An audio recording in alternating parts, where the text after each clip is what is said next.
Hello friends, now AS 29 के question number 108.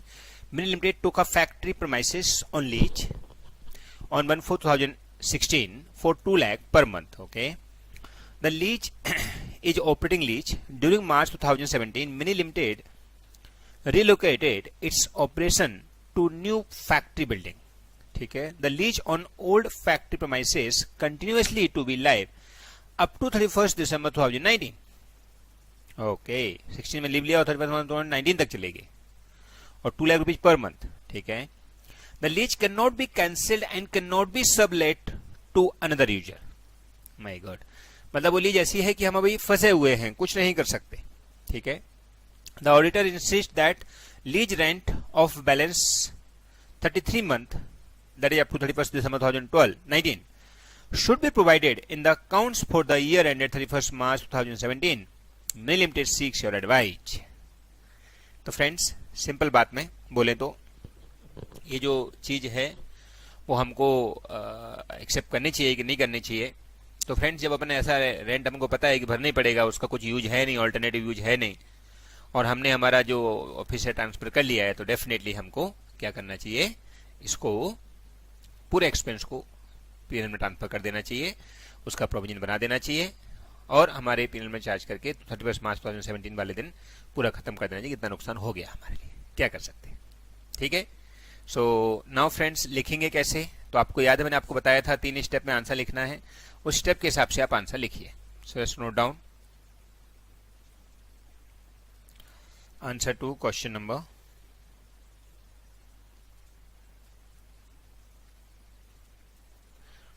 Answer to question number कौन सा है फ्रेंड्स, है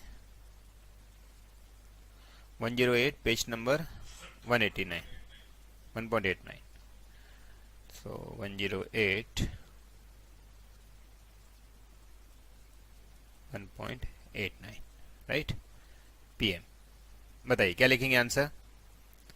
एच पर AS 29 provision contingent liabilities and contingent assets, saying that any expense which has present obligation. यहाँ पे friends present obligation word use करते हैं वो लोग instead of it should be incurred on और बिफोर 31st मार्च. तो we should have present obligation on balance sheet date, but छोड़ दो, and there is future expected loss और cost, then we should make provision for the same.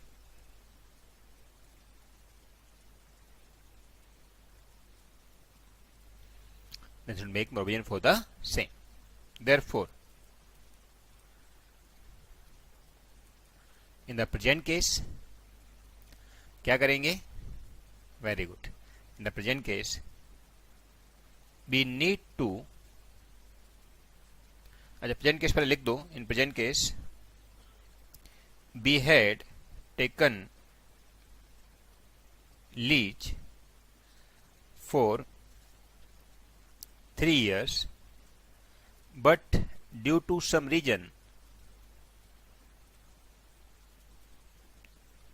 we are not utilizing it. That's why we are not utilizing it. That's why we had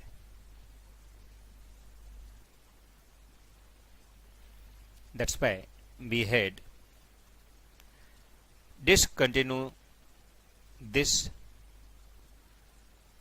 office या premises या place, but right, discontinue the office premises, but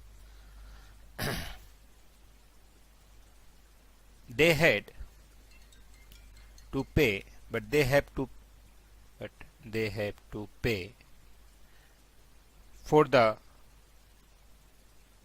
whole lease rent. That's why, even that's why friends, we should charge. या फिर आप एक काम कर सकते हो, ये भी लिख दो ऐसा कि we have to pay the rent and we cannot sublet out it also. Sublet out it also. That's why अब स्टेप 3 चालू करते हैं. The entire rent which we need to pay in next 33 month, which we need to pay in next 33 month, we have to charge to profit and loss. So we have to charge to P&L account as provision, right? Or we should make the provision for that. So the auditor view regarding it is correct.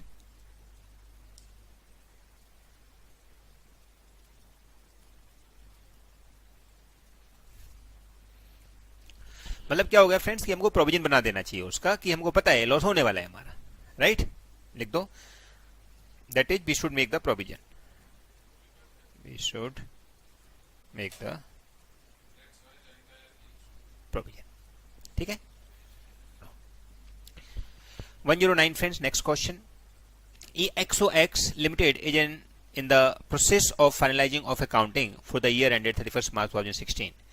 The company seek your advice on the following. ठीक है. The company sales tax assessment for the assessment year 2013-14 has been completed on 14th Feb 2016. Sorry. With demand of 2.76 crores. The company paid the entire due under protest without prejudice to its right of appeal. ठीक है. The company filed its appeal before the appellate tribunal authority, wherein the ground of appeal covered tax in additional made in the assessment order of sum of which 2.1 crores. ठीक है. Second, the company has entered into the wage agreement in May 2016, whereby the labor union has accepted a revision in wage from June 2015. Okay, रेट्रोफेक्ट effect से कर रहे हैं हम लोग. ठीक है. The agreement provides that the hike till May 2016 will not be paid to the employee but will be settled in to them at the time of retirement. Okay, अभी नहीं देंगे लेकिन रिटायरमेंट के टाइम पे उनको दे देंगे. The company agreed to deposit the arrears in the government bond by September 2016. तो friends ये दो सेपरेट केस है, बराबर है. पहला केस क्या है कि हम पे कोई सेल टैक्स का आया हुआ है, तो 2.76 में से हमने 2.10 का अपील फाइल किया है. इसका मतलब 0.66 तो हमने मना ही कर दिया सीधा, बराबर कि नहीं? तो 0.66 तो हमको सीधा का सीधा चार्ज कर ही लेना चाहिए पीएल में. तो हम बोल सकते हैं कि जो 0.66 है दैट इज 2.76 माइनस 2.10, उतना तो हम पीएल में चार्ज कर ही लेंगे. अब बचा 2.1, इसका हमने प्रोविजन बना रखा है लेकिन एडवांस तो पूरा भर दिया है. तो अभी हम इसको, अगर प्रोबेबिलिटी हमको ज्यादा लगती है कि सपोज हमको लगता है 50% ज्यादा प्रोबेबिलिटी हमारे हारने की, ऐसा कुछ बोला नहीं उसने क्वेश्चन के अंदर, तो हम उसका प्रोविजन भी बना देते. भाई 2.1 का और प्रोविजन बना दो. लेकिन कोई प्रोबेबिलिटी नहीं है तो उसको हम कंटीजेंट लाइब्रेरी दिखा देते हैं. तो एक कंटीजेंट लाइब्रेरी बना देंगे, कहां पे? फुट नोट में. और जो पैसा भरा है अपन ने, उसके पैसे भरने की गारंटी क्या हो जाएगी? What and be pass for paid 2.76. तो loans and advances account debit 2.1, PNL account debit 0.66 crore, to bank 2.76. Understood? माने हम लोगों को क्या करना है, हम लोगों को ऐसा कुछ प्लान करना है जिससे हमारी ये जो अमाउंट है वो क्या हो जाए, ओवरऑल सेटल हो जाए। तो 2.76 हमने भरा है, उसमें से 2.10 हमारा एडवांस पहुंच गया है, अभी पता नहीं बाद में क्या होने वाला है। और अपील में हमने 66 चार्ज कर लिया, क्योंकि उसका हमने अपील पास ही नहीं की। 66 करोड़ तो हमने भर दिए, 0.66 करोड़ या यू कैन से 66 लाख। बाकी के अमाउंट के लिए हम लोग ट्राई करेंगे। Okay, very good. और ये लोन्स एंड एडवांस में चला जाएगा 2.1, और 2.1 का ही कंटिजेंट लायबिलिटी बन जाएगा, राइट। सेकंड क्वेश्चन में क्या बोला है उसने कि बेजेस एग्रीमेंट के हिसाब से सामने वाले को अपन को बेजेस भरने हैं, लेकिन उसने क्या बोला है कि एग्रीमेंट में अपन ने लिखा है कि अभी उसको नहीं भरेंगे, अपन रिटायरमेंट के टाइम पे देंगे उनको, और इतना पैसा हम लोग हमारे कहाँ डालेंगे, गवर्नमेंट बॉन्ड में डिपॉजिट करेंगे ऑन सितंबर 16 को। ऐसा कंपनी के साथ प्रॉमिस लेके लेबर जो है वो यूनियन वाले ने एग्रीमेंट हो गया कि चलो भाई कोई बात नहीं, काम चालू कर दो अभी। अब मेरे को बताइए ऐसे केस में क्या करें। तो अब एक्सपेंस तो हमारा होने वाला है, पक्का है, राइट। तो एक्सपेंस पक्का है, तो उस एक्सपेंस को हम लोग क्या ट्राई करेंगे कि हम प्रोविजन बना दें उसका, क्योंकि एक्सपेंस तो हो गया है, देना ही है। तो make the provision for expense, but amount कितना है वो हमको पता नहीं है, लेकिन जितना भी अमाउंट होगा प्रोविजन फॉर एक्सपेंस अकाउंट में डाल के पीएनएल से चार्ज कर लेंगे, और प्रोविजन हमारा पड़ा रहेगा। जब रिटायरमेंट होगा तब हम उसको बांट देंगे। Okay, so in short friends, दोनों ही हमारे प्रोविजन के अंदर में आ रहे हैं, लेकिन एक में कंटिजेंट लायबिलिटी दिखाओ 2.1 का, और 6.66 का प्रोविजन बनाओ या अपील में चार्ज कर लो सीधा का सीधा, ठीक है। बाकी लिखने का तरीका वो 3 स्टेप्स हैं जो आपको ने अभी भी बताई हुई है, राइट। इन्होंने थोड़ा छोटा आंसर दिया है इसका, बट एनीवे जो भी होगा, बट सिस्टम अपने यही सिस्टम फॉलो करना है, right. 110, Sun limited has entered into the sale contract for 5 crore with X limited during 2015-16 financial year, ठीक है। The profit on this transaction is 1 crore, very good. Delivery of goods take place during the first month of 2016-17 financial year. In case of failure of Sun Limited, the delivery within the schedule, a compensation for 1.5 crores is to be paid to X Limited. अगर हम लोग time पे delivery नहीं दे पाए तो Sun Limited plan to manufacture the goods during the last month of 2015-16 financial year.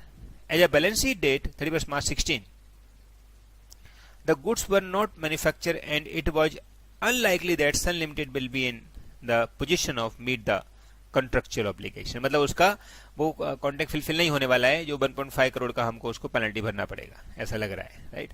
Should Sun Limited provide the contingency as per AS 29? Should provision be measured as a excess of compensation to be paid over the profit? बताइए friends क्या करना चाहिए।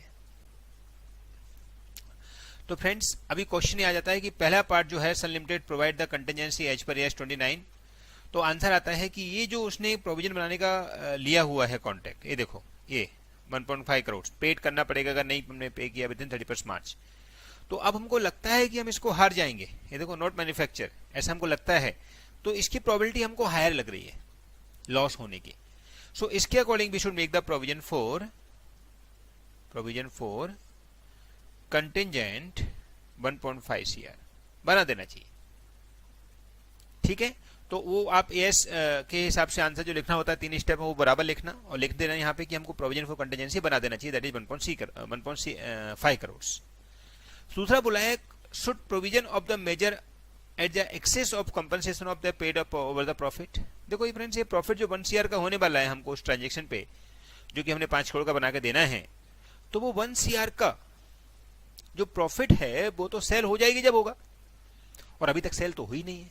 इसके लिए क्या करेंगे, हम उसको बोलेंगे कि भाई ऐसे केस में सेल अभी तक हुई नहीं है तो हम उसको प्रॉफिट नहीं मान रहे हैं, सेल हो जाएगी तब प्रॉफिट मानेंगे, और अगर 31 मार्च से पहले सेल हो गई तो हमारा लॉस का बात ही नहीं आएगी।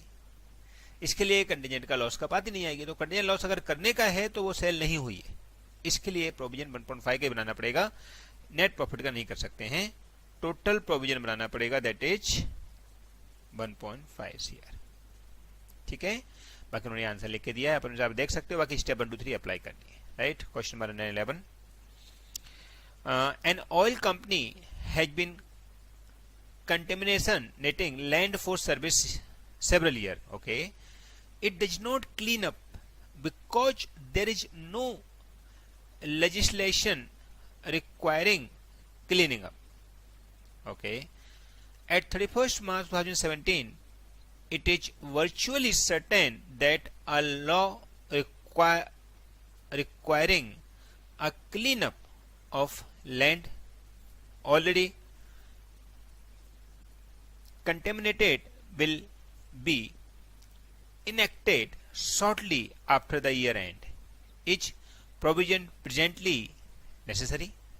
हाँ बताइए। तो फ्रेंड्स क्वेश्चन क्या समझा आपको, बोलना क्या चाह रहा है वो कि भाई ये जो अपना लेजिस्लेशन रिक्वायर क्लीन अप, ये अपन को पहले तक अपन गंगा में बहा देते थे या जो भी कूड़ा था वो अपन सब रिवर में बहा देते थे, अब हम उसको नहीं बहा पाएंगे क्योंकि कंडीशन लगा दी है, राइट। तो आपको ये बताना है कि now what we should do. तो फ्रेंड्स ये नहीं बहाएंगे और बनाएंगे तो हमको पेनल्टी भरनी पड़ेगी या उसका खर्चा उठाना पड़ेगा, तो हमको प्रोविजन बना देना चाहिए, बरोबर ना। लेकिन प्रोविजन कब बनाए, जब हमको पता रहे कितना खर्चा उठाने वाले हैं और कितना होगा। क्या करना कंपलसरी है कि कहीं ऐसा तो नहीं कि बहुत बड़ा एक्शन ले लें, हमारे बिजनेस को भी बंद करा देंगे अगर हमने वापस में डाला तो इस वजह से हमको देखना पड़ेगा। अदरवाइज फ्रेंड्स आपको बताया था कंटीजेंसी का यहाँ पे स्पेशली नाम आपको लिखना है कि कंटीजेंसी मतलब क्या हुआ, any present obligation when the enterprises has the realistic alternative settle the obligation create by the past event, right. अगर ऐसा कुछ हमारे पास प्रेजेंट ऑब्लिगेशन को कंप्लीट करने के लिए या कोई एस्टिमेशन करने के लिए अमाउंट है तो ही हम प्रोविजन बना सकते हैं। तो first it should be contingent, that is present obligation should be there, और present obligation because of past event, and after that we should know the amount of provision required. If all are available then only we can make the provision. तो हम बोल सकते हैं हमें provision बनाना चाहिए, but as we don't have the amount of provision, as we don't have the estimated cost of the provision, so we can not make the provision. ठीक है, तो हम खाली यहाँ पे बोलेंगे कि अपन इसको फुटनोट में दिखा देंगे ऐसा बोल के कि हमारे पर्टिकुलर चीज की अभी तक हमको मतलब लॉस आ सकता है क्योंकि हम गंगा में बाहर नदी में बहा रहे हैं, उसके वजह से हमारी कॉस्ट बढ़ सकती है। Okay, very good.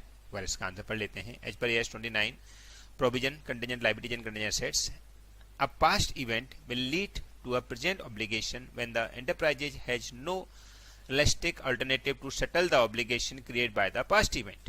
ठीक है। However, when the environmental damage is caused, there may be no obligation to remedy the consequence. The caution of the damage will become an obligation event when a new law require. Okay, the existing damage to be rectified where detail of the proposed new law have yet to be finished. An obligation arises only when the legislation is virtually certain to be enacted. In the given case, it is virtually certain that law will be enacted required cleanup of the land already contaminated. Therefore, an oil company has to provide for such cleanup post in the year in which the law is virtually certain to be enhanced. अच्छा, उन्होंने law के ऊपर दिया है friends, वो virtually certain नहीं हुआ अभी तक। ऐसा उन्होंने बोला है कि आ सकता है ऐसा बोल के उन्होंने किया है, और जब वर्चुअल सर्टेन हो जाएगा तो प्राइस भी नक्की हो जाएगी, कितना लॉस हमको भरना पड़ेगा या कितना कॉस्ट हमको बेयर करनी पड़ेगी, उसके बाद ही हम इसको रिकॉर्ड करेंगे। ठीक है, okay. Next question, Vishnu company has in its financial year ended 31 March 2017 15 lawsuits outstanding, none of which has been settled by the time of accounts are approved by the director. ठीक है, the director have estimated the possible outcome as below. Probability, amount of loss, इसमें बिन की position 0.6 है, loss लो damage 0.3 है, loss high damage 0.1 है। ऐसे probability 100 की हो गई या 1 की हो गई, आप बोल सकते हो 1 या फिर 100%। ठीक है, for remaining 5 cases win loss और लॉस हाई डैमेज। ठीक है, the director believe that the outcome of each case is independent of the outcome of all the other. ठीक है, estimate the amount of contingent loss and state the counting treatment of such contingent loss. Perfect. तो देखो friends, बिन की position की तो हमको कोई contingent बनाने की जरूरत होती नहीं है, खाली लॉस की पोजीशन की होती है, और लॉस की भी प्रोबेबिलिटी उसने दे दी है, कितना है 0.3 0.1, उसके आगे अमाउंट भी दे दी है। तो मैं तो बोलता हूँ सिंपली मल्टीप्लाई कर दो, 0.3 इंटू 90,000, 0.1 इंटू 1,60,000, ऐसे ही 0.3 इंटू 60,000 इंटू 0.2 इंटू 95,000। तो जो अमाउंट आता है वो अमाउंट हमारा हो जाएगा, we should make the provision for expected loss, क्योंकि यहाँ पे प्रोबेबिलिटी दी हुई है ना हमारे लिए। और बिन की प्रोबेबिलिटी तो हम ले ही नहीं सकते, राइट। अच्छा, आप बोलोगे सर बिन की प्रोबेबिलिटी ज्यादा है एक तरफ तो यहाँ पे इसको लेने नहीं चाहिए, ये भी सोच सकते हैं, ऐसा नहीं है। लेकिन जब प्रोबेबिलिटी अपन को कुछ भी है और हमको लगता है कि अमाउंट हो सकती है हमारी लॉस जो कैलकुलेट करके निकाला जा सकता है, then we should take the loss, right. Okay friends, so amount आ जाएगी हमारी इंटरनेट लॉस की, जो भी अमाउंट आएगी अमाउंट मल्टीप्लाई करके दिखा दीजिए कितना कितना आया।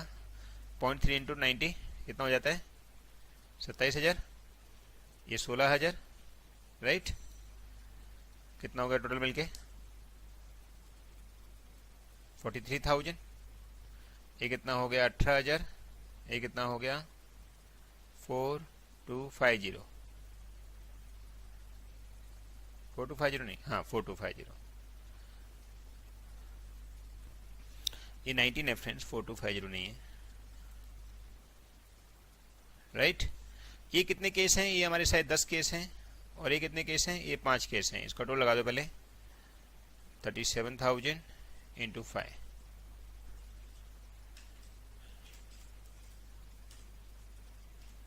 तो हो जाता है 1,85,000, और ये कितना हो जाएगा 4,30,000। तो 185 प्लस 4,30,000 इट्स कम्स टू 6,15,000। तो टोटल मिलके 6,15,000 का loss we should recognise as provision, right. इसने भी कुछ ऐसा किया तो है, हाँ 615 ओवरऑल लॉस आ गया। Enterprises should recognise contingent liabilities for each class of the contingent loss liabilities at the balance sheet date. Enterprises should disclose by way of note brief description in nature of contingent liability. तो friends ये contingent liabilities बनाने की बोल रहे हैं, ना कि provision. और यहाँ पर भी आप देखो थोड़ा सा, तो इनका जो प्रोविजन है बिन की पोजीशन 60% है और यहाँ पे बिन की पोजीशन 50% है, मतलब दोनों ही केस में हम लोगों ने 50% से ज्यादा लॉस की पोजीशन नहीं है हमारी, तो इसके लिए कंटिजेंट लायबिलिटीज दिखाएंगे तो भी चलेगा। सो इसको अपन कंटिजेंट लायबिलिटी दिखा देंगे, बट कंटिजेंट लायबिलिटी में 6,15,000 अमाउंट दिखानी है, ऐसा अपन को थोड़ा सा कैलकुलेशन करके दिखा देना है, ऐसा उसने मांगा भी है, ठीक है। सो इस लाइन का मतलब यही है स्पेशली कि हमको यहाँ पर कंटिजेंट लायबिलिटीज शो करना है उसको, और कंटिजेंट लायबिलिटीज में हम लोग फुट नोट में ऐसा मेंशन कर देंगे, ठीक है। Okay friends, now AS5। अच्छा, उससे पहले फ्रेंड्स मैं AS29 के बारे में और बता दूं एक बार आपको। कंटिजेंट का जहां मतलब जो है, वो कंटिजेंट की डेफिनेशन के लिए आपको थोड़ी सी लैंग्वेज यूज करनी है। वो लैंग्वेज में कैसा है कि कंटिजेंट्स इज अ, जो पास्ट इवेंट्स की वजह से होता है उसका आपको स्पेसिफिक एक एक्सप्लेनेशन लिखना है, so that you can easily understand, right. वैसे तो अपन लिख चुके हैं कंटिजेंट मतलब AS4 के अंदर, लेकिन यहाँ पे कंटिजेंट मतलब क्या लिखना है, ये देखिए, provide that the when an enterprises has a present obligation as a result of past event that probably require an outflow of resources and reliably estimate can be made of the amount of the obligation, बस। तो अब ये जो चीज है वो कैसी है, बेसिकली वो लैंग्वेज है इंस्टीट्यूट के अकॉर्डिंग, वो अपन को लैंग्वेज यूज करना चाहिए, ऐसी लैंग्वेज कंटिजेंट के लिए यूज करना चाहिए हमको, right. So just for information कि अपन को अगर कुछ ऐसा स्पेशली वर्डिंग आए तो अपन को ऐसी वर्डिंग यूज करना है। मैंने नोट्स में भी लिखवाया हुआ है वो आपके लिए स्टार्टिंग में, वहां से आप देख सकते हो, राइट। नाउ AS5 क्या है, AS5 बोलिए, AS5 का नाम बोलिए।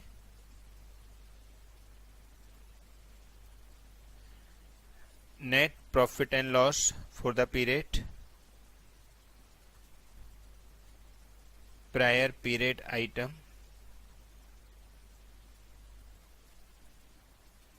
and change in accounting policies।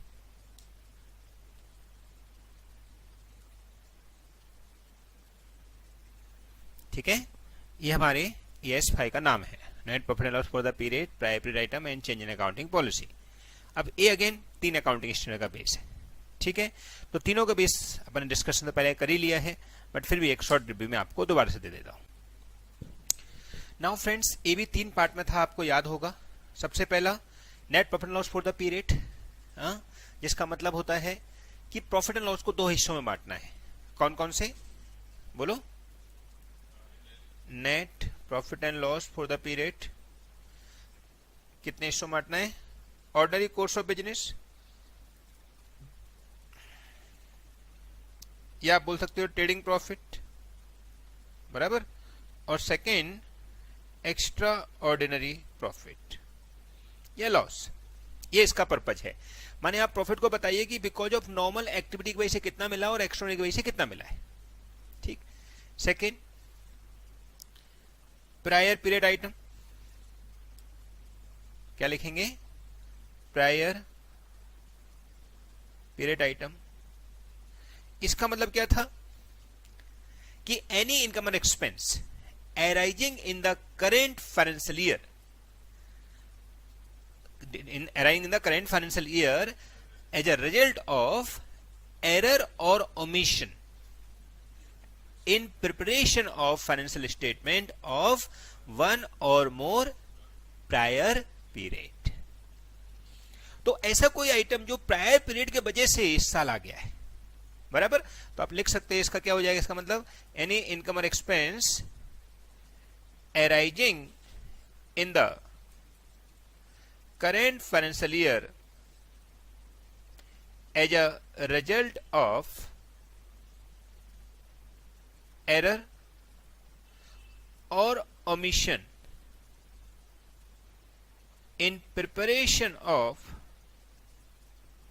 financial statement of one or more prior period, बराबर। So any income and expense arising in the current year या current financial year as a result of preparation of the result of error और omission in the preparation of the financial statement of one और more prior period, right. तो उनको prior period item बोलेंगे। तो इनको भी अलग दिखाने का है, लेकिन एरर ओमिशन होना चाहिए, इसलिए हमको आइडेंटिफाई करना है कि वेदर इट इज एरर और ओमिशन और नॉट, राइट। अच्छा, फिर थर्ड है चेंज इन अकाउंटिंग पॉलिसी। इसका मतलब क्या होता है? याद है आपको? AS1 में हमने डिस्कस किया था। Yes, we can change in accounting policy only if all three condition are satisfied. All three नहीं, any of three. That is, सबसे पहला बेटर प्रेजेंटेशन, ठीक है। दूसरा, very good, complying by law. And तीसरा, कंप्लाइन बाय AS। माने AS की भी जरूरत है या लॉ की भी जरूरत है या बेटर प्रेजेंटेशन के लिए चाहिए, तो ही हम चेंज इन अकाउंटिंग पॉलिसी कर सकते हैं। याद आ गया? Very good. अब फ्रेंड्स, इसके साथ में मैं इंड एस को ले लेता हूं, आपको पता हो तो इसके लिए इंड एस कौन सा होता है? End S 8। अब इंड एस 8 में और इसमें क्या फर्क है, वो आपके एग्जाम में आते हैं, difference between AS and end S. तो फ्रेंड्स, करीबन 8-10 इंड एस ऐसे हैं जो बहुत ही इंपॉर्टेंट है आपके एग्जाम पॉइंट ऑफ व्यू से। मैं उनका एक्सप्लेनेशन भी आपको अलग से बाद में लिखवाने वाला हूं, लेकिन हाल फिलहाल ऐसे जब अपना प्रैक्टिकल आ गया तो मैं आपको एक्सप्लेन कर दूं कि प्रैक्टिकल पॉइंट ऑफ व्यू से क्या फर्क है दोनों में, राइट। तो इंड एस 8 जो है ना, वो क्या बोलता है, वो मैं आपको रेड पेन से ले लेता हूं इधर, जिससे वो चीज आपको समझ में आ जाएगी कि ये चीज हमको उसमें याद रखनी है। किसमें? As per, yes, as per Ind S याद रखनी है। जैसे वो सबसे पहले बोलता है नेट प्रॉफिट एंड लॉस, वो तो है ही, बट हम इसको एक्स्ट्रा आइटम में नहीं बांट सकते। जो मैं एनडे कर रहा हूं वो एज पर इंड एस कर रहा हूं, इंड एस में वो नहीं होता है। तो एक्स्ट्रा आइटम को इंड एस ना बोलता है, बोले हमारे अकॉर्डिंग सब नॉर्मल आइटम होता है। बिजनेस में सब जायज है, चाहे मुनाफा आप ट्रेडिंग से कमाओ चाहे नॉन ट्रेडिंग से कमाओ, हमारे अकॉर्डिंग प्रॉफिट होता है। इंटरनेशनल स्टैंडर्ड के बेस पे बने हैं IAS और IFRS, आपको पता होगा। तो IAS के अकॉर्डिंग, अपना इंटरनेशनल अकाउंटिंग स्टैंडर्ड के अकॉर्डिंग वो बोलते हैं कि नहीं भाई, एक्स्ट्रा आइटम मत मानो, आप तो जो प्रॉफिट कमाया है वो तुमने प्रॉफिट कमाया है, कहीं से कमाया, that is not a matter, ठीक है। ओके, सेकंड बात वो क्या बोलते हैं, प्राइवेट आइटम के बारे में सेम बोलते हैं ऑलमोस्ट। यहाँ पे कंप्लायंस बाय लॉ अलाउ नहीं करते, बोलते हैं लॉ हो सकता है हर कंट्री का अलग हो, बट हमारे स्टैंडर्ड तो एक ही है। IFRS तो हमने इंटरनेशनल लेवल पे बनाए हैं, तो वो तो आपको कॉमन ही रखने पड़ेंगे, वो आपको कॉमन ही रखने पड़ेंगे। इसके लिए उन्होंने क्या बोल दिया कि चेंज इन अकाउंटिंग पॉलिसी में आपको खाली 2 ही रूल याद रखने हैं, better presentation and compliance by Ind S, right. Law को उन्होंने हटा दिया है, अंडरस्टूड। सो ऐसे इंड एस 8 की बात आ गई, क्लियर। अब फ्रेंड्स, इसके नोट्स वैसे यही हैं, बट स्टिल थोड़ा सिस्टमेटिक वे में अपन को एक बार रीड कर लेते हैं तो यू हैव आइडिया। सो मैं अपनी जो नोट्स हैं जो आपको मैंने क्लास में रीड करवाए थे, उन्हीं को एक बार मैं यहाँ पे रीड करके बता देता हूँ, so that you have idea कि हाँ ये डिस्कशन हमने किया था, ठीक है। सो मैं स्क्रीन पे बुक ओपन कर लेता हूँ मैं। तो फ्रेंड्स, एक कलरफुल बुक आ गई है आपके सामने, राइट। इसमें पेज नंबर 5.16 पे ये इंट्रोडक्शन रीड कर लेते हैं। It include 3 thing profit loss for the period. It means we should disclose our profit in two parts, that is normal profit from ordinary course of business, और second abnormal profit that is from non ordinary activity. ठीक है, okay. That is how investor can understand how much they have earned profit ordinary and non ordinary business activity, right? उनको investor को पता चल जाएगा. Now private item, it refer income and expense which arise in the current period as a result of error or omission in presentation of financial statement of one or more prior period. जो definition अपन ने पहले पढ़ी थी वो उन्होंने यहाँ लिख दी है. Change in accounting policy same as AS1, तो वहाँ अपन डिस्कस कर चुके हैं, उन्हीं को यहाँ लिख दिया है कि भाई बेटर प्रेजेंटेशन हो, कंप्लाइंस बाय लॉ हो, कंप्लाइंस बाय AS हो. ठीक है, applicability to all level. Main point objective of this AS is to identify normal, abnormal profit and prior period item to show the true and fair view of financial statement. हमारे financial statement true and fair view बताएं, SNR purpose है. दूसरा, change in accounting statement estimates. ये देखो, change in accounting estimate के बारे में आपको नहीं बोला.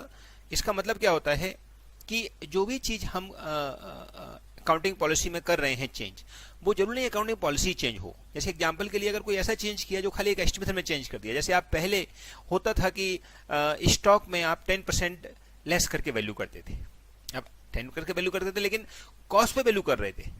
तो नॉर्मली केस में क्या होना चाहिए कि अब हम उसको करेक्ट वैल्यू पे लेके आ जाए तो बेटर प्रेजेंटेशन हो गया. बट बेटर प्रेजेंटेशन हुआ, बट वो चेंज इन अकाउंटिंग पॉलिसी नहीं हुई, वो हमारा एक एस्टिमेशन हो गया. सपोज हम प्रोविजन फॉर बैड डेट्स बना रहे थे पहले 10%, अब हमने सोचा कि हम प्रोविजन फॉर बैड डेट्स 5% ही बनाएंगे. हम पहले डेप्शन का रेट 10% लगा रहे थे, हमने सोचा बाद में डेप्शन का रेट 5% ही लगाएंगे. तो these are not actually change in accounting policy, these are just change in estimation. हमने सोचा था 10% होगा लेकिन अभी हमने 5% सोच लिया है. ठीक है, so these are different from the change in accounting policy and change in accounting estimation. Reason कि चेंज इन अकाउंटिंग पॉलिसी जो होती है that is very major thing. Policy change करना मतलब हम सपोज घर में रहते हैं, उस घर को अपन दूसरे घर में चेंज करें, भी दूसरे घर ले लें अपन, तो that is called like a change in accounting policy.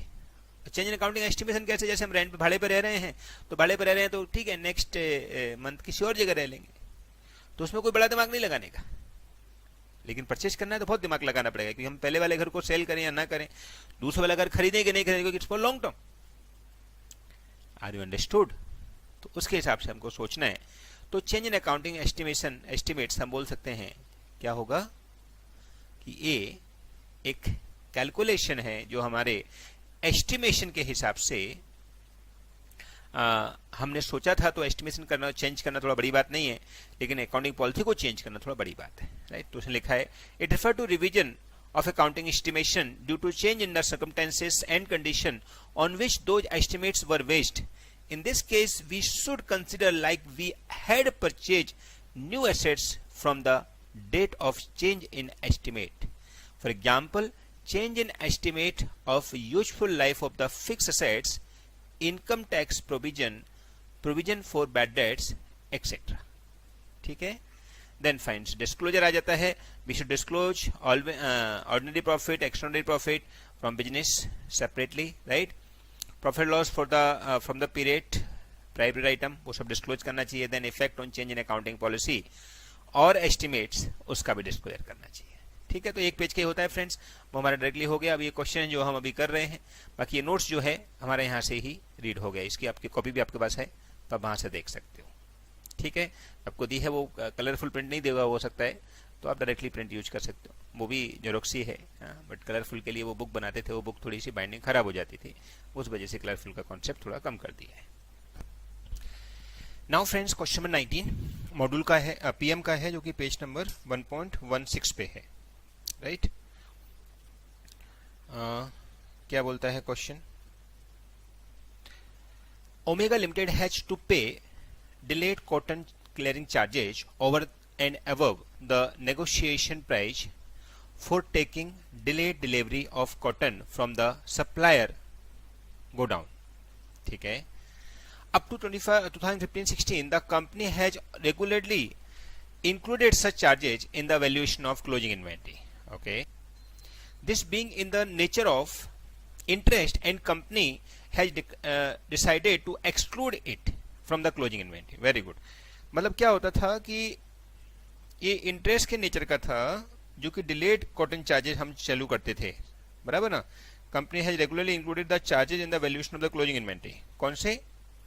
Taking delayed delivery charges, मतलब हम लोग उनको taking delayed delivery of cotton from the supplier, right. ठीक है, company decided to exclude it from the closing inventory valuation for the year ended 2016-17. This would result in the decrease in the profit of 7.6 lakh. Sorry. How would you deal with the following in the annual accounting of company for the year ended 31st March 2017? बस खत्म हो गया। तो friend simple, यहाँ पर उसने क्या बोला है कि ये जो कॉटन चार्जेज हैं वो इनडायरेक्टली हम लोग डिलेड कॉटन चार्जेज आप बोल सकते हो, एक पेनल्टी के जैसे हम चार्ज करते थे और उनको हम कॉस्ट में ले लेते थे। तो एक तो गलत बात है, एच पर एच टू नहीं लेना चाहिए, लेकिन अब बोलते हैं कि उनको हम हटा देते हैं, ऐसा बोल दिया उन्होंने। तो it's good for our company और बैड? Definitely good. तो जो बेटर प्रेजेंटेशन वाला है वो चेंज इन अकाउंटिंग एस्टिमेशन के बेस पर हम इसको डाल सकते हैं कि बेटर प्रेजेंटेशन के पॉइंट ऑफ व्यू से, राइट। सो आंसर लिख देते हैं इसका फ्रेंड्स, क्या आंसर हो जाएगा बताइए? यहाँ पे लिख दूं, चलो यही लिख देते हैं ये आंसर, राइट। एच पर एस कौन सा? 5। Profit and loss for the period, profit and loss for the period prior period item and change in accounting policies, saying that we can change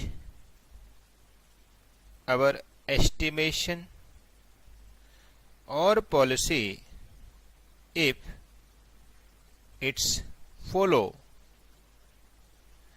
any of following, if it's follow any of following condition, that is number 1 better presentation, थोड़ा detail में लिखोगे तो because of change our presentation become better, बराबर। और our financial statement give the correct view और more appropriate, right, ऐसा सब लिख सकते हो। Number 2 compliance by AS, and number 3 it's required by law, right। अब step 2, in present case, in the present case Omega Limited has, in present case Omega Limited has included some abnormal cost, or you can say interest etc in valuation of inventory. H per AS2 also it's not allowed, but now they want to remove it, but now they want to remove it, that's why it's allow। अब step 3 लिखते हैं, as it's gives better presentation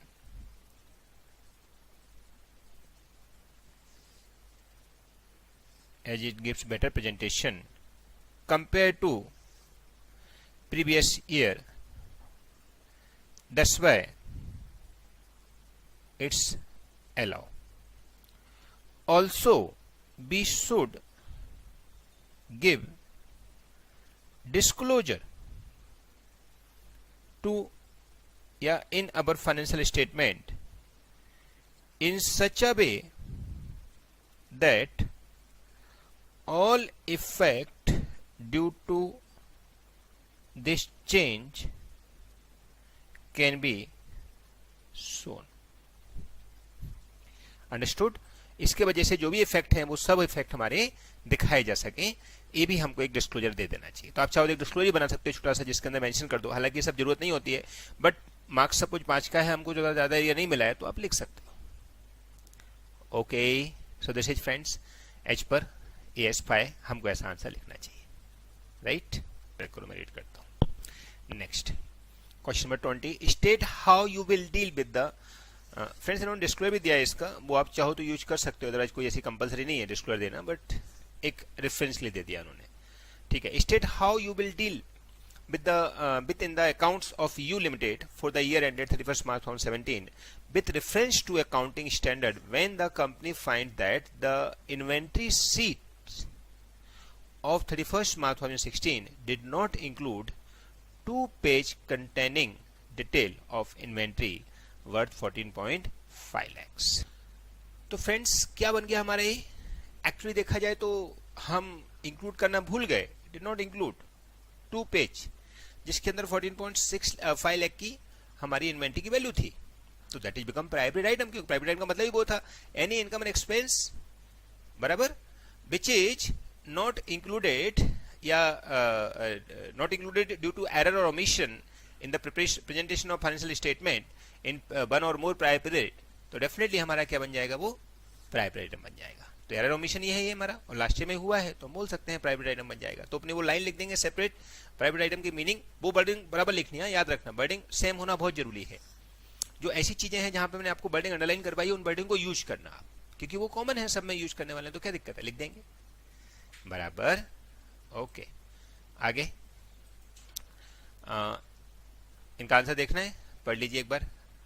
Paragraph 4 of Accounting Standard 5 Net Profit for the period Prior Period Item Change in Accounting Policy define Prior Period Item income or expense which arise in the current period as a result of error or omission in the preparation of the financial statement in 1 or more prior period, rectification of error in the inventory valuation prior period item by paragraph 4 of AS5 14.5 lakhs must be added in the opening inventory of 1/4/2016. It is also necessary to show 14.5 lakh prior period item adjustment in the profit and loss account। मतलब ये भी हमको अलग से दिखाने की जरूरत है कि ये प्रायर पीरियड आइटम हमारा हुआ है बराबर। Separate disclosure of this item as per prior period item is required as per para 15 of AS5, ठीक है। Next, during the course of the last 3 years a company owing an operating helicopter lost 4 helicopter। Okay, the company accountant felt that after the crash the maintenance provision created in respect of the respective helicopter was no longer required, okay, and proposed to write back to the profit and loss account as a prior period item। Is the company proposed accounting treatment correct or discuss? तो friends पहले question समझना जरूरी है, question क्या बोलना चाह रहा है, क्या बोलना चाह रहा है बताइए मेरे को। क्वेश्चन में क्वेश्चन बोलना चाहता है कि हेलीकॉप्टर के लिए हमने प्रोविजन बनाया था, अब हेलीकॉप्टर ही नहीं रहे तो प्रोविजन का क्या करेंगे, राइट। अब बताइए मेरे को हेलीकॉप्टर तो नहीं है चलो, बट प्रोविजन को राइट बैक करना है तो क्या है प्राइवेट आइटम है, नहीं कोई मिस्टेक नहीं की थी पहले अपने बना के, पहले हमने बनाया था that is for our own reference purpose बरोबर। हाँ लेकिन ये रिवर्स बैक किया जा रहा है, राइट बैक किया जा रहा है, तो you can say it's extraordinary item. Normally ऐसा नहीं होता है, तो we can say it's a extraordinary item, understood. So in short friends हम क्या बोलेंगे कि ये जो चीज है इसको हम एक्स्ट्रा ऑर्डिनरी आइटम करके दिखाते हैं, ना कि प्राइवेट आइटम करके बरोबर। बाकी का ये बनकर 5 का रेफरेंस है, और साथ में प्राइवेट आइटम का थोड़ा डेफिनेशन दे देना, जैसे हमने अभी दिया था डेफिनेशन, याद है ना। ये देखो ये डेफिनेशन लिख देना, इनकम और expense which arise in current period as result of error omission preparation of the financial statement of the 1 और मोर प्रायर पीरियड, ये कॉमन रखने का इसकी डेफिनेशन, राइट। तो वो हिसाब से हम लोग देख देंगे कि ये हमारा वो नहीं हो रहा है कवर, लेकिन उसको एक्स्ट्रा आइटम बना सकते हैं। आई थिंक देखो उन्होंने भी कुछ एक्स्ट्रा आइटम जैसा कोई लिखा होगा, यस देखो यहाँ पे मेंशन किया हुआ है, should be disclose as extra item. जो पीनल का अपन डिवाइड करते हैं 2 हिस्सों में, नॉर्मल प्रॉफिट और एक्स्ट्रा प्रॉफिट, ऐसे प्रॉफिट दिखा सकते हैं, बट प्राइवेट आइटम नहीं है ये, पक्का है। Okay very good. Next question 22, Messrs. Dinesh and company sign an agreement with worker for increase in wage with retrospective effect. Okay. The outflow on account of arrear was for 2013-14 10 lakhs, 14-15 12 lakhs and 15-16 12 lakhs. ठीक है. This amount is payable in the September 2016. इस साल था. The accountant want to charge 22 कैसे आया? 10 12 22. अच्छा 16 का तो है ही सेपरेट. 16 17 15 16 का तो है वो तो नहीं, लेकिन सेप्टेम्बर में देना है तो 22 नहीं बचे. लेक्स as a prior period change in financial statement for 2015 16 17. अच्छा 16 17 में आ गए. तो 16 17 में तो 15 16 का भी होना चाहिए प्रायर पीरियड. तो 10 12 12 तो ओवरऑल होना चाहिए मेरे ख्याल से 32. ठीक है, कोई बात नहीं, लेकिन उसमें 22 दिखाने की इच्छा है तो पहले तो दिखा सकते हैं क्या, ये बोलिए मेरे को. Is it possible? ये कोई एरर थोड़ी है यार. हम लोगों ने we had company has agreement with the worker to increase the wages in retrospective effect.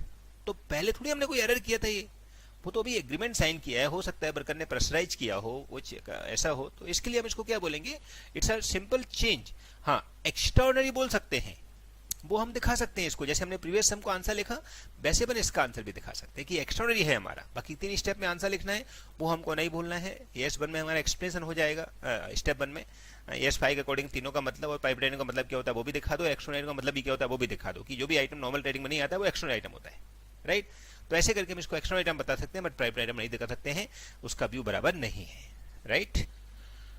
And friends, एक बात और सामने आई है. अभी बच्चा बता रहा था कि सर ये जो है चीज है तो बेजेस ही, मतलब बेजेस इन द सेंस अपना बेजेस को इंक्रीज किया, वर्कर को पेमेंट दे रहे हैं. तो वर्कर को पेमेंट दे रहे हैं तो हम चाहें तो इसको नॉर्मल एक्टिविटी का पार्ट भी मान सकते हैं बट एडिशनल डिस्क्लोजर तो करना पड़ेगा.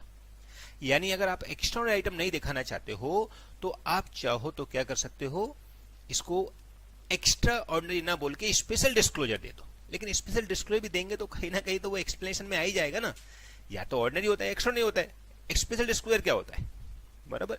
तो एनीवे फ्रेंड्स, हम चाहे वैसा इसको दिखा सकते हैं लेकिन अलग दिखाना जरूरी है, बस इतना याद रखो. और 22 को नहीं पूरा, क्योंकि ये जो 15 16 में खर्चे हुए हैं 12 के, वो भी हमारे इस साल के नहीं है. हमारा इस साल तो 16 17 है. तो 16 17 के लिए तो तीनों के तीनों खर्चे that is 32 should be shown as separate disclosure और may be shown as extra item. But extra item के लिए वर्कर को दिया जा रहा है इसलिए रेगुलर एक्सपेंस दिखाना है. बट मेंशन करना जरूरी है कि एक्स्ट्रा क्यों हुआ, क्योंकि नहीं तो फिर क्या होगा, जब कंप्लीट बैलेंस शीट बनती है, कंप्लीटिव इनकम स्टेटमेंट बनता है, उस टाइम देखिएगा ना इतना सारा बेजेस इस साल में कहां से आ गया. मेंबर पूछेंगे ही ना यार. अंडरस्टूड. Very good. इसका आंसर अगर देखें फ्रेंड्स तो आंसर में भी उसने ऐसा कुछ मेंशन किया हुआ है कि it should B special disclosure requirement है हमारे इसके लिए. ये देखो अमाउंट सच है शुड बी डिस्क्लोजर सेपरेटली, बराबर ना. बट उसने और कहीं एक्स्ट्रा आइटम का स्पेशली बोला था. एक बार ये पढ़ लेते हैं. According to AS5, net profit and loss for the period, prior period item and change in accounting policy. The term prior period item refer only income and expense which arise in the current period as a result of or omission in the prior period. One or more prior period, right? तो वो तो ये है नहीं, omission और error तो है नहीं. The term does not include other adjustment necessarily by circumstances which through related to prior period are determined in the current period. The full amount of wage arrears paid in worker will be treated as a expense of current year. ये देखो पूरी amount expense of the current year मानी जाएगी. And it will be charged to profit and loss account as a current expense and not as a prior period item. तो private type में तो नहीं होगा, वो तो बराबर है. करंट एक्सपेंस दिखाएंगे बट उसमें स्पेशल डिस्क्लोजर देना पड़ेगा कि भाई इतना एक्सपेंस हमारा है पिछले साल के लिए लेकिन हमने अभी दिया है. ठीक है. It may be mentioned that additional wages is an expenses arising from the ordinary activity of the company, although abnormal in amount. देखो amount को abnormal बनाना चाह रहा है वो. Although abnormal in amount, such an expenses does not qualified as an extraordinary item. However, as per paragraph 12 of AS5 revised, when item of income and expenses within profit and loss from ordinary activity are of such size, nature or incident that their disclosure is relevant to explain the performance of the enterprises for the period. The nature and amount of such items should be disclosed separately. Perfect. Next friends, question 23. X Limited was making provision up to 31st March 2016 for non-moving inventory based on no issue for the last 12 month. ठीक है. Okay. Based on the technical evaluation, the company wants to make provision during the year 2013 31st March 2017 in the following manner. Total value of inventory 3 crores. Provision required to based on 12 month 8 lakh. Provision required based on technical evaluation 7.5 lakhs. Does this amount change in accounting policy? Can the company change the method of provision? तो friends पहली बात तो याद आना चाहिए, ये वाला question हमारे एएस 1 में भी था. कौन सा क्वेश्चन नंबर था?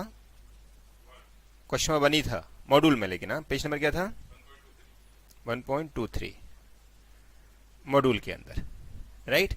तो as 1 question number 1 page number 1.23 में मॉड्यूल में सेम क्वेश्चन हमने सॉल्व किया हुआ है पहले, जिसका सिंपल मतलब है कि ये पहले 12 महीने में का सिस्टम फॉलो करता था प्रोविजन फॉर इन्वेंट्री बनाने के लिए, जो कि 8 लाख का होता था.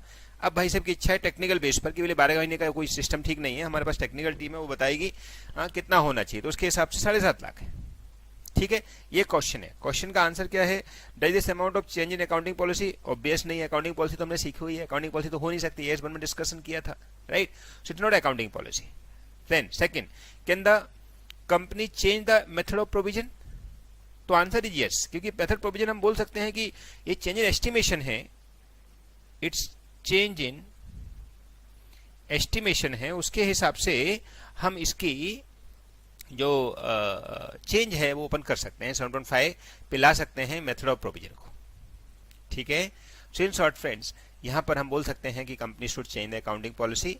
अकाउंटिंग कर सकता है, लेकिन अकाउंटिंग पॉलिसी चेंज नहीं है, ये just change in accounting estimation है, और उसके वजह से हमारा 50,000 का जो अपना प्रॉफिट हो जाएगा उसको हम स्पेशल डिस्क्लोज कर देंगे सेपरेटली, क्योंकि चेंज इन अकाउंटिंग एस्टिमेशन ही केस में भी डिस्क्लोज करना पड़ता है. ठीक है. So same word to word same question है फ्रेंड्स, अमाउंट खाली थोड़ा बहुत चेंज होगा तो क्वेश्चन नंबर 1 आपका मॉड्यूल में 1.23 पे दिया हुआ है. Perfect. Okay friends, understood. So उसके हिसाब से आप एक्सप्लेनेशन डाल सकते हो, राइट. Now finish. अभी फ्रेंड्स मॉड्यूल देख ले जरा. मॉड्यूल मैंने ऐसा ही ओपन कर रखा है.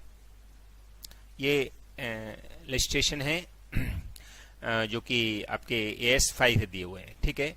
Fuel surcharge is billing by the state electricity board at provisional rate. ये 1 है, और पेज नंबर इसका क्या है फ्रेंड्स? 1.69. ये देखो 1.69 ये रहा, दिख रहा है. और क्वेश्चन नंबर 1,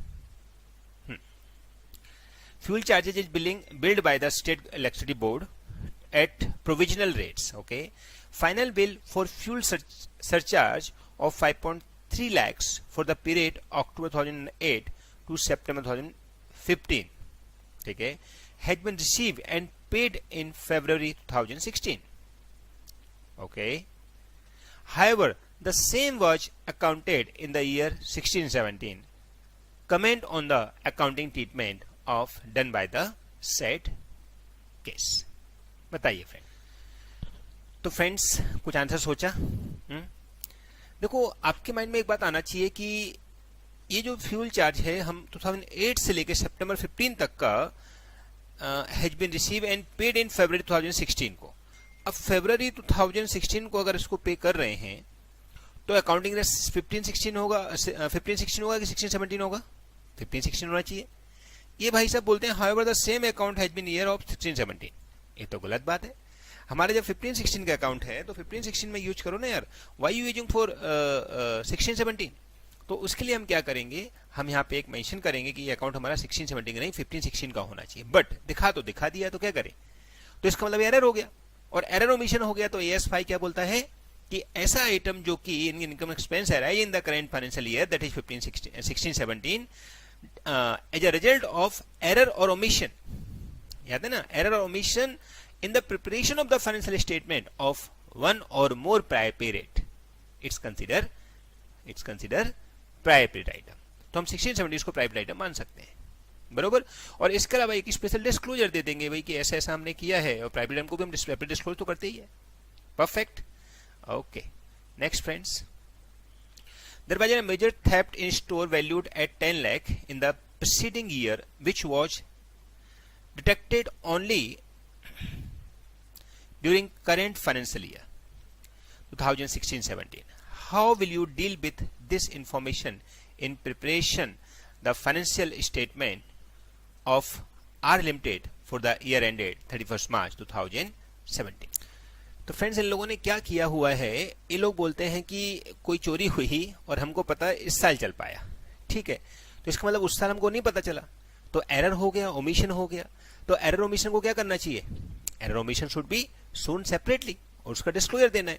क्या डिस्क्लोजर देना है कि हमने 10 लाख का जो लॉस चोरी हो गई थी लास्ट ईयर, वो उस साल पता नहीं चल पाया, इस साल पता चला, तो इस साल हमारा 10 लाख का प्रॉफिट लॉस हो गया, ऐसा पता चलेगा।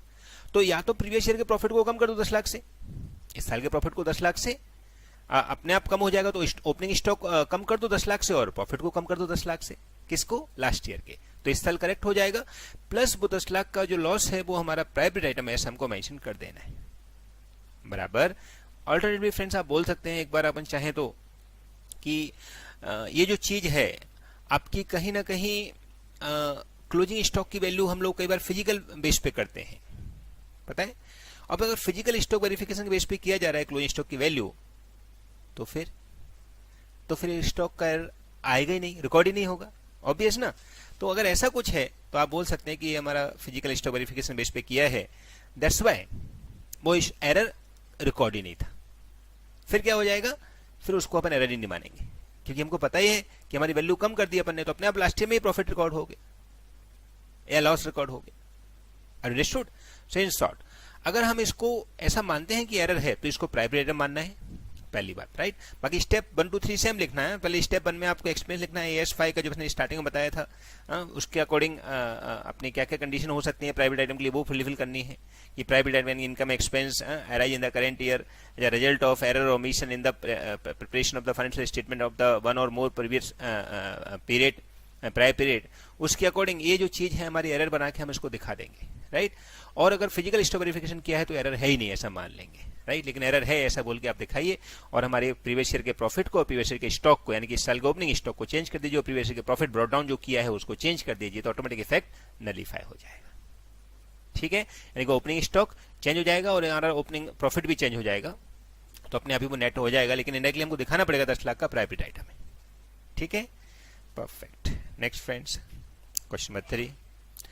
During the year 2016-17, a medium-sized manufacturing company wrote down its inventory to net realizable value by 5 lakh.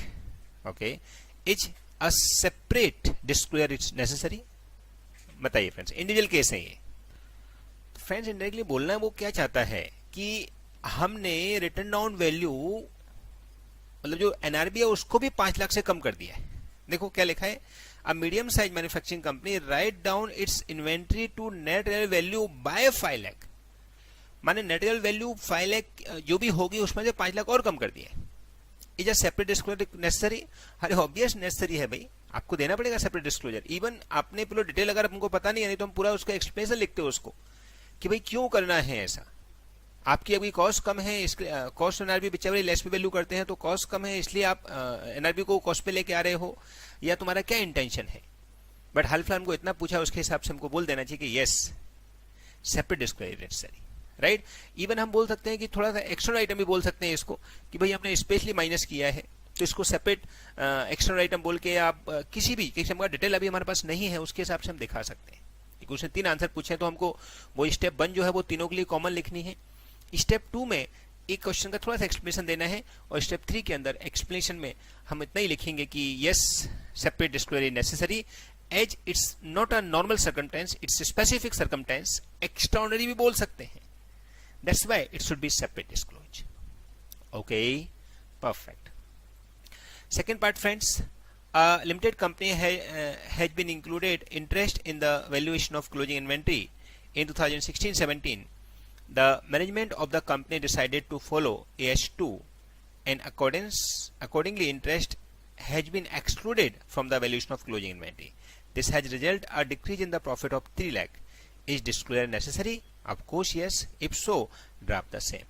तो ये डिस्क्लोजर ड्राफ्ट करने को बोला है। बाकी फ्रेंड्स ऐसा क्वेश्चन हमने अपने पीएम में किया था, आपको याद होगा तो पीएम का क्वेश्चन भी है सेम का सेम। और तो इसके लिए हम डिस्क्लोज एक स्टेटमेंट बना सकते हैं, जैसा डिस्क्लोजर हमको देना चाहिए कि ऐसे ऐसा हमको डिस्क्लोजर में दिखाना है कि हमने पहले वैल्यूशन ये किया था, बट ये चेंज इन एस्टिमेशन है, चेंज इन अकाउंटिंग पॉलिसी नहीं है।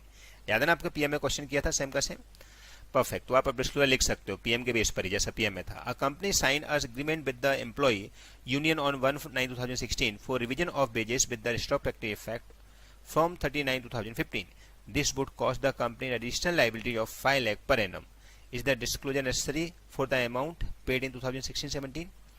देखो फ्रेंड्स, रेट्रोस्पेक्टिव इफेक्ट से डाला है तो फिर वो नेसेसरी है, लेकिन अब पर एनम देना है तो आगे के लिए वो नेसेसरी नहीं है.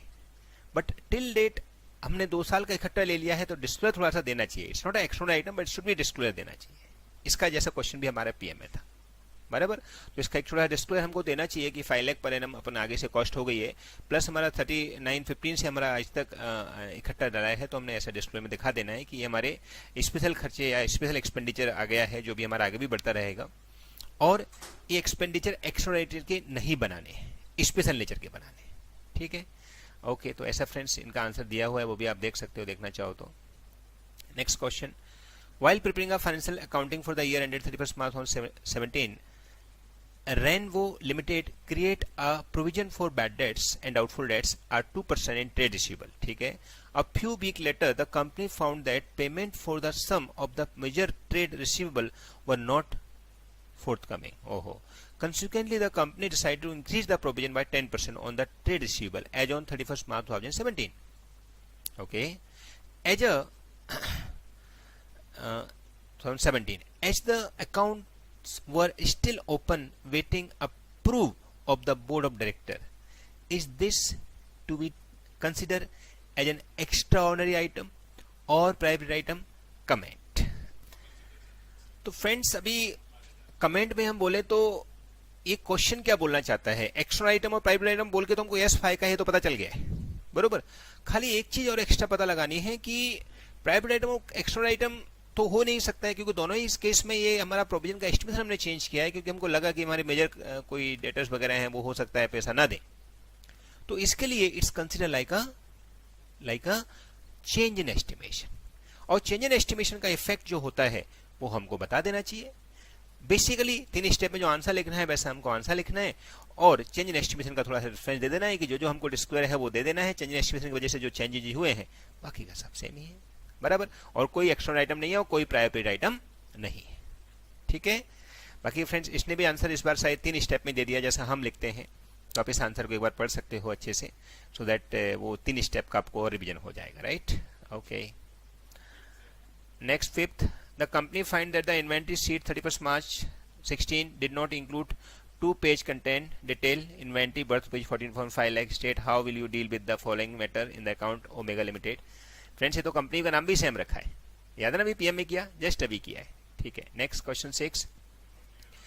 Explain whether the following will constitute a change in the accounting policy और नॉट एज पर AS 5. ठीक है. Introduction of a formal retirement gratuity scheme by an employer in place of ad hoc ex gratia payment to employee on retirement.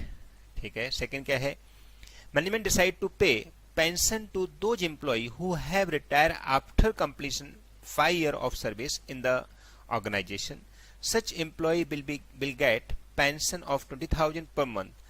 Earlier there was no such scheme for pension in the organization. तो friends, simple बात है, ये change in accounting policy का question बनने का काम ही नहीं आ सकता है, क्योंकि दोनों ही कोई ऐसे नहीं है हम लोग कि कोई अकाउंटिंग पॉलिसी से चेंज से रिलेटेड हम बात कर रहे हैं. ये तो एक्स्ट्रा बातें हैं जो हमने इंट्रोड्यूस कर दी हैं. तो इनके लिए हम स्पेशल डिस्क्लोजर एक दे सकते हैं कि ऐसा ऐसा हमने चेंज किया है, but it is not any accounting policy change. यानी कि दोनों ही केस में आपकी अकाउंटिंग पॉलिसी कोई चेंज नहीं हो रही है. ठीक है. सो आंसर आप अपने हिसाब से, आपको बोला हुआ है 3 स्टेप में आंसर लिखना है, उस हिसाब से लिख सकते हैं.